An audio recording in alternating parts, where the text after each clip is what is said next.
The Last Demand. The Starborn Empire had ruled the galaxy for 12,000 years. Their fleets moved like silver storms across the void. Their warriors lived for centuries. Their laws were older than most civilizations. No force had challenged them in living memory. Captain Elena Korsov stood on the bridge of the Terran dreadnought Indomitable and watched their armada approach. 50 warships, each one larger than her vessel. Each one carrying weapons that could crack planets. "They're hailing us," her communications officer said. Elena straightened her uniform. "Put them through." The view screen flickered. A Starborn admiral appeared. His face was sharp and pale. His eyes glowed faintly blue. He wore armor that shimmered like liquid starlight. "I am High Admiral Cale Thorn of the Eternal Fleet," he said. His voice was cold and formal. "You have entered protected space. Surrender your vessel. Submit to judgment." These are the only terms. Elena studied him. She saw no anger in his expression. No fear, only certainty. He had done this 1,000 times before, and if we refuse? She asked. Cale Thorn tilted his head slightly. "Then you will be destroyed. Your species will be marked as hostile. The full weight of the Empire will follow." Elena glanced at her tactical display. 50 ships surrounded them. Her own crew numbered just 300 souls. The odds were impossible, she smiled. "Then I guess we're hostile," she said. Cale Thorn's eyes narrowed. "You do not understand what you face. We have ended civilizations for less than this." "Maybe," Elena said, "but those civilizations weren't human." She cut the transmission. Her bridge crew stared at her. Some looked terrified. Others looked eager. All of them trusted her. "Lieutenant Reeves," she said, "plot a course directly toward that asteroid field on our starboard side. Full thrust." Her helmsman hesitated. "Captain, that field is dense. Navigation will be—" "I know," Elena said. "Do it anyway." The Indomitable surged forward. The Starborn fleet followed instantly. Their formation was perfect, practiced, deadly. Elena watched them close the distance. She counted seconds in her head. "Captain, they're charging weapons," her tactical officer reported. "Good," Elena said. "Let them get closer." The first Starborn cruiser fired. A beam of concentrated energy lanced through space. It struck the Indomitable's shields. Alarms screamed. The ship shuddered. "Shields at 70%, someone called out. Elena didn't flinch. "Hold course." The asteroid field loomed ahead. Massive rocks tumbled through the darkness. Some were small as houses. Others were large as cities. "Captain, collision warning." "I see it," Elena said calmly. "Lieutenant Reeves, execute maneuver Delta 7 on my mark." The Starborn fleet followed them into the field. Their ships were larger, less maneuverable, but they were confident. "Now," Elena said. The Indomitable spun. Its thrusters fired in a dozen directions at once. The ship twisted sideways and dove beneath a massive asteroid. The maneuver was violent. Impossible for most vessels. The Starborn ships tried to follow. 3 of them collided with asteroids. Their shields flared and failed. Metal screamed. Explosions blossomed in the void. "Target their lead destroyer," Elena ordered. "Fire all forward batteries." The Indomitable's guns roared. Railgun rounds tore through space. They struck the Starborn destroyer's flank. Armor cracked. Atmosphere vented. The Starborn fleet scattered. Their perfect formation broke apart. "They're not used to chaos," Elena's tactical officer said, almost amazed. "No," Elena agreed. "They're used to winning."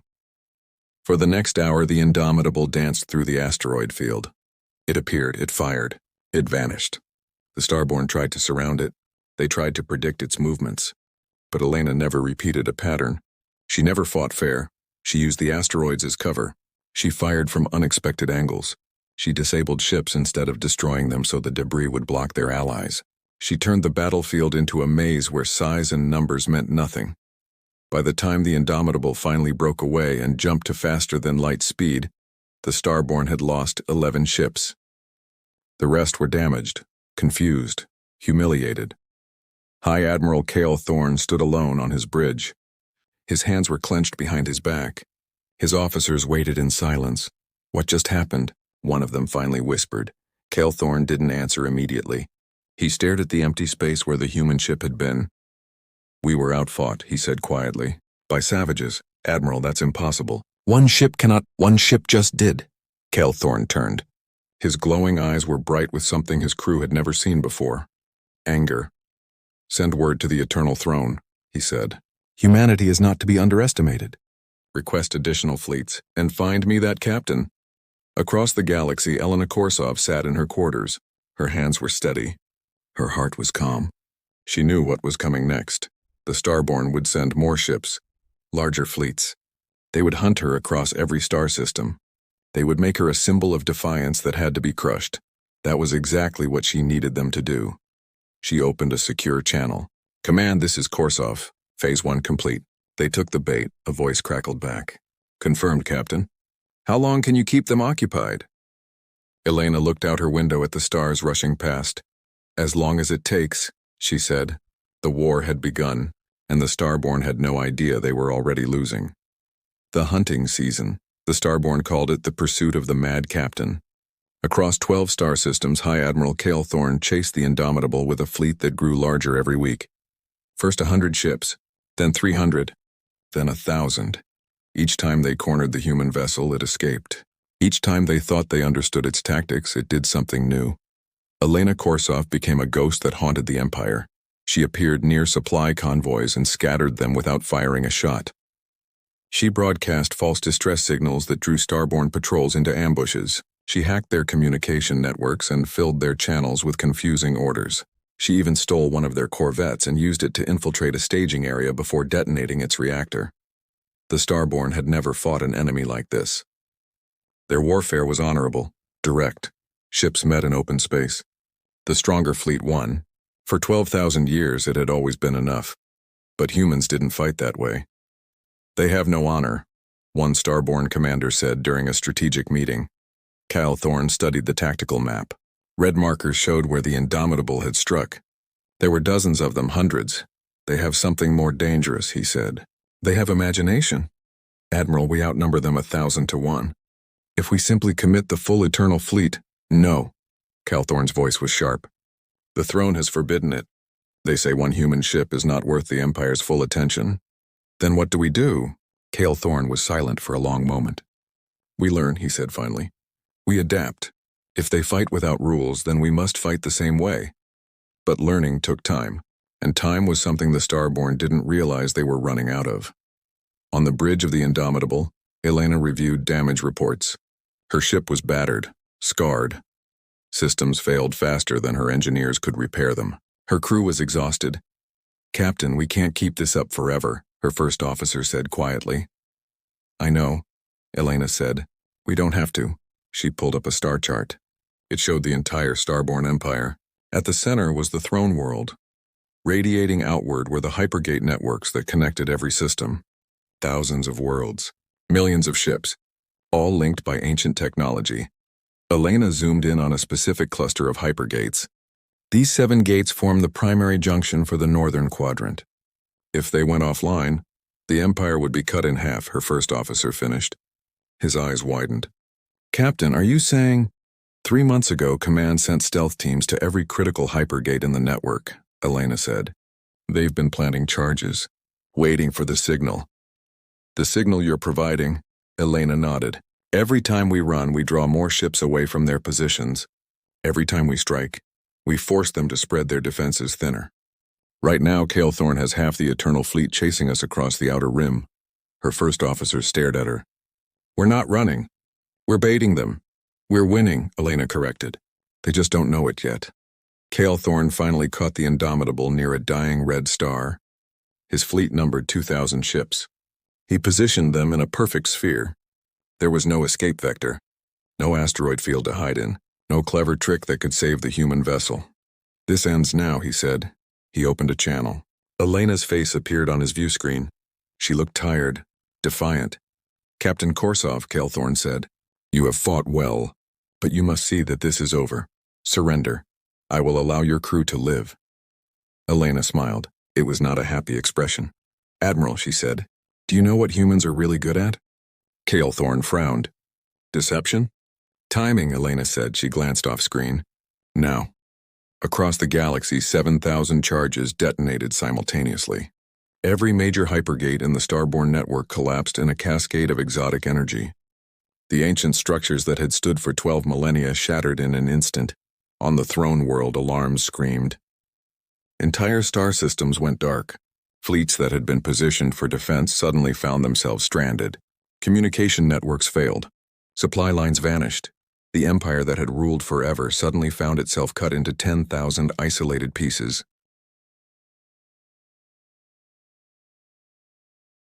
On his flagship, Calethorn watched in horror as reports flooded in. His hands gripped the command console. "Impossible," he whispered. Elena's voice came through clearly. "You spent 3 months chasing one ship, Admiral. While you did, we destroyed your empire's nervous system. Every gate, every hub, every relay." Calethorn looked up at her. "You sacrificed yourselves for this?" "No," Elena said. "We bought time for this." Space around the Indomitable suddenly lit up. Dozens of faster-than-light signatures appeared. Then hundreds. Then thousands. The entire human fleet emerged from hyperspace. They had been waiting, gathering, building. And now, they struck. Calethorn's massive fleet suddenly found itself surrounded, outnumbered, cut off from reinforcements that could no longer reach them. The Battle of the Red Star lasted 6 hours. It was brutal, desperate. The Starborn fought with the courage of warriors who knew their empire was dying, but courage wasn't enough. When it was over, Calethorn's flagship drifted alone in the void. Its engines were dead. Its weapons were silent. The great admiral stood on his ruined bridge and watched the human ships surround him. Elena Korsov's face appeared on every screen. "The war is over, Admiral," she said quietly. "Your gates are destroyed. Your fleets are scattered. Your empire is isolated. You can keep fighting if you want, but you've already lost." Calethorn stared at her. For the first time in his 600-year life, he felt something unfamiliar. Fear. "How?" he asked simply. Elena's expression softened slightly. "You ruled for 12,000 years because you were strong, but you forgot what it's like to be desperate, to be creative, to be human."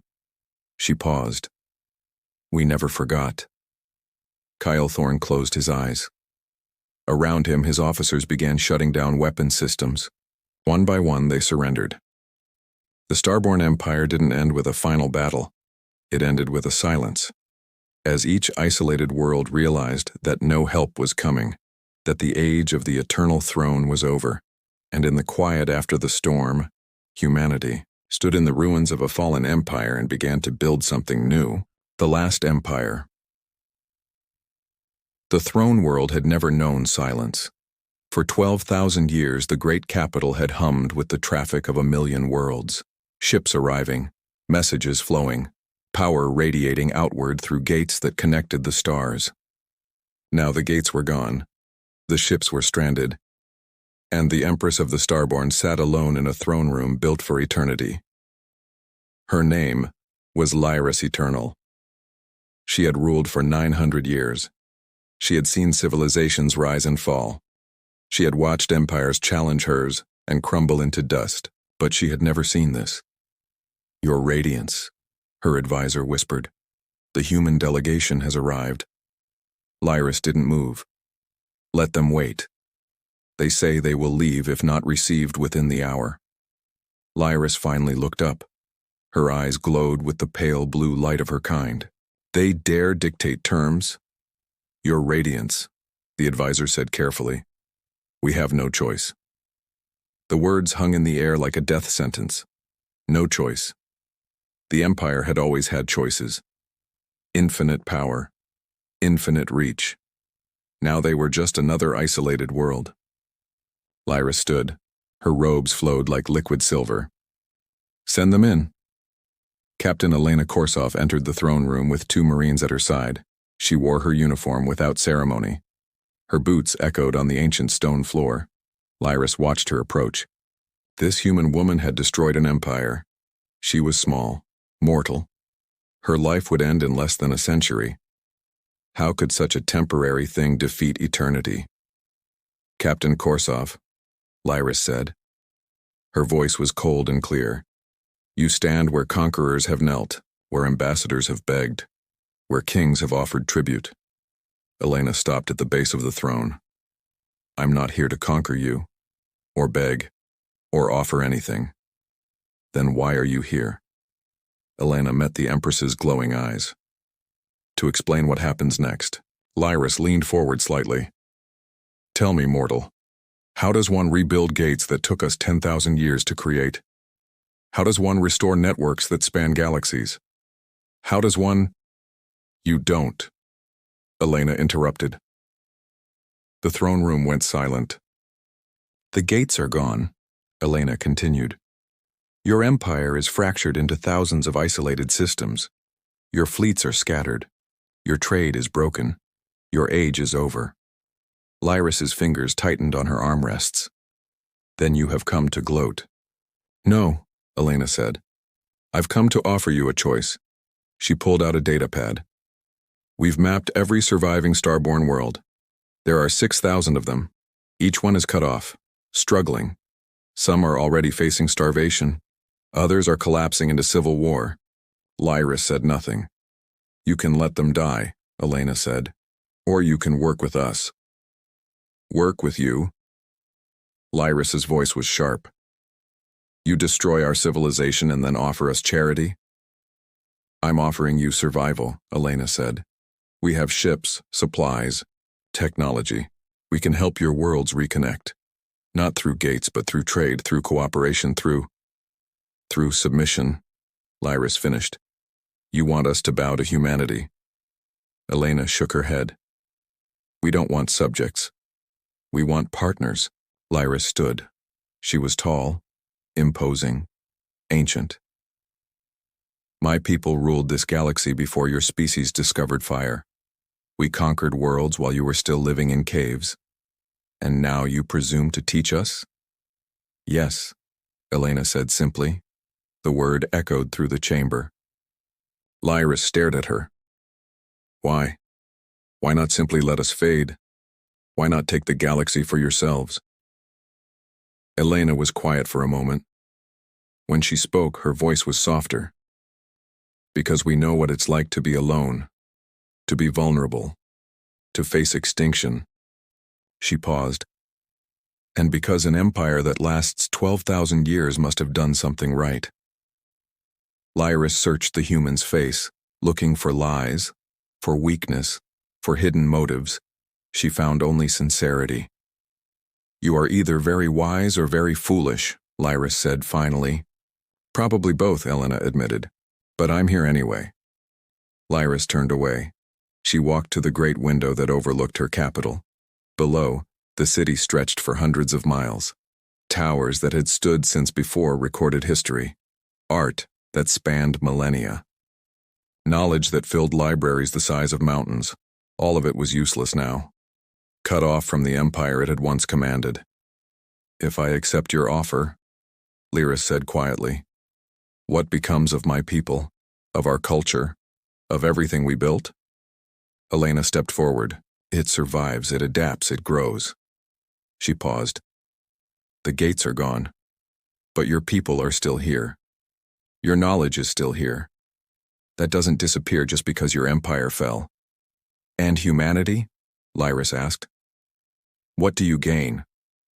A galaxy that's connected, Elena said. Not by force, but by choice. Imagine what we could build together, what we could learn, what we could become. Lyris was silent for a long time.